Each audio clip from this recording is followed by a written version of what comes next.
Picture this. A team on the brink of contention makes a decision that could either be seen as financially prudent or painfully short-sighted. That's exactly what happened when the Miami Heat recently traded away Haywood Highsmith to the Brooklyn Nets. While moves like these often fly under the radar during the NBA's quieter months, this one deserves a closer look, and not just because it raises eyebrows. But here's where it gets controversial, so stick around if you're curious about how small decisions can have big ripple effects. Let's set the stage. In late summer, the NBA world may seem quiet, but behind the scenes, teams are constantly maneuvering to improve their rosters for both now and later. On paper, the trade between Miami and Brooklyn appeared straightforward enough.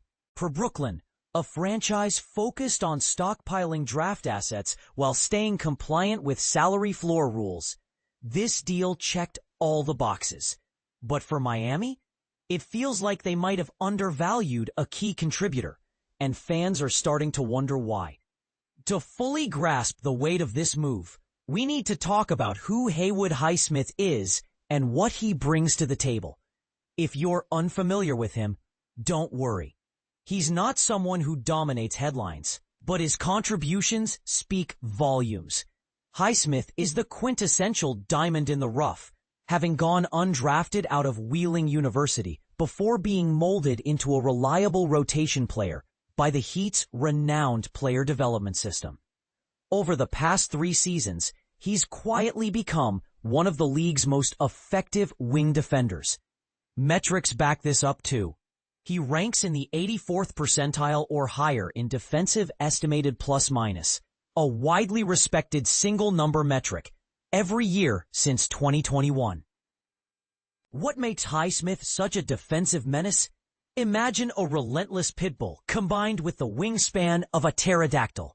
His combination of strength, length, and tenacity allows him to lock down elite scorers while disrupting passing lanes.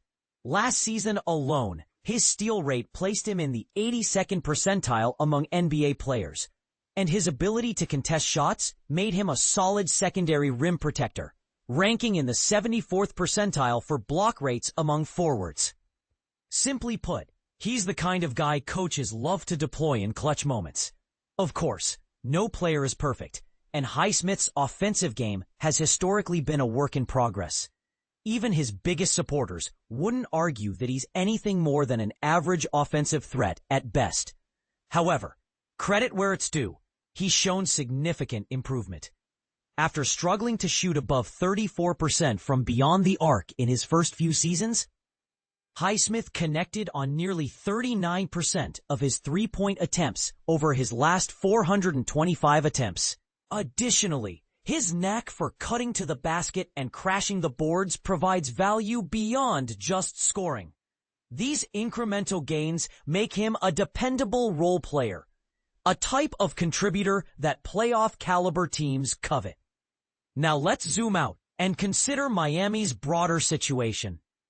The Heat have quietly assembled a competitive roster this offseason, highlighted by the acquisition of Norman Powell essentially for free. With the Eastern Conference looking weaker than usual, missing stars like Jason Tatum, Tyrese Halliburton, and Damian Lillard, they arguably have a real shot at making noise in the playoffs.